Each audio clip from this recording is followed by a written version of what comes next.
Perdu au milieu de la forêt, caché sous des tonnes de béton et d'acier, se trouve l'un des ouvrages les plus impressionnants de la ligne Maginot. Une immense forteresse souterraine construite pour résister à la guerre et capable de fonctionner en totale autonomie pendant des semaines. Aujourd'hui, nous allons explorer ces galeries abandonnées, son usine électrique, ses magasins de munitions et ses blocs de combat figés dans le temps. Mais cette exploration est particulière, car il pourrait s'agir du dernier urbex avant la fermeture définitive du site. Dans quelques instants, nous allons descendre dans les entrailles de ce géant oublié. Bienvenue dans l'ouvrage de Bréhin. Et bienvenue sur ma chaîne Samouraï Sly Aventure.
Certaines traces attirent immédiatement le regard en parlant des fresques que les soldats ont peints sur les murs.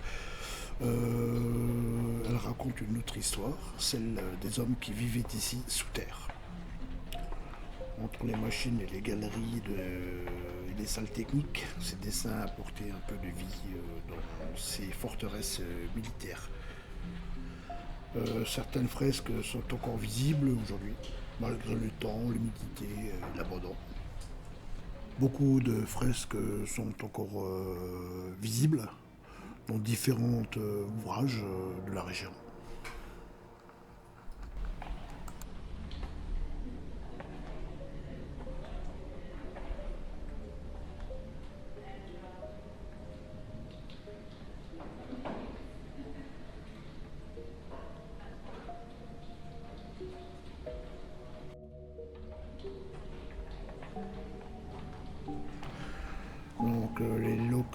tracteurs étaient indispensables pour le transport des munitions, du matériel, du carburant et parfois les hommes à travers les énormes galeries souterraines. Les garages permettaient aussi la maintenance mécanique et la protection des machines lorsqu'elles n'étaient pas utilisées. Sans ces locotracteurs, déplacer des tonnes de matériel de l'ouvrage aurait été presque impossible.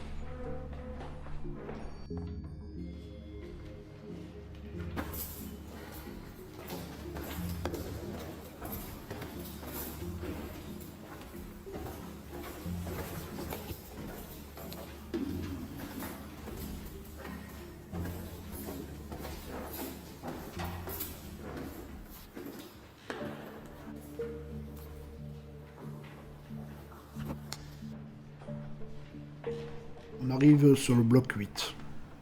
C'est un bloc d'infanterie, chargé de défendre les abords de l'ouvrage de Bréhin. Il était équipé de cloches blindées avec jumelage de mitrailleuses, capable de protéger toute la zone autour du fort. Même aujourd'hui, ces énormes blindages rappellent la puissance défensive de la ligne Maginot.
Nous voici au bloc 7, un puissant bloc d'artillerie, équipé d'une impression tourelle de 135 mm.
On arrive sur le bloc 6, un bloc d'artillerie équipé d'une tourelle de mortier de 80 mm.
Après la Seconde Guerre mondiale, l'ouvrage de Briand a été réutilisé pendant la guerre froide.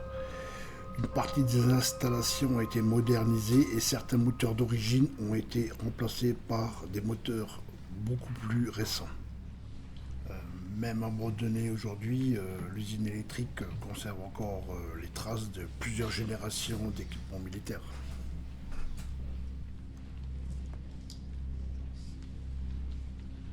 L'usine électrique est équipée de plusieurs moteurs diesel, le CMT, de la Société d'études des machines thermiques. Ils étaient couplés avec des alternateurs pour produire l'électricité de toute la forteresse. Pour l'époque, c'était énorme, plusieurs tonnes par moteur, fonctionnement continu pendant tous les jours, capable d'alimenter tout l'éclairage, la ventilation, les ascenseurs, les trains souterrains et les systèmes de combat. Alors quand tous les moteurs tournaient ensemble, l'usine devait être dans un vacarme pas possible.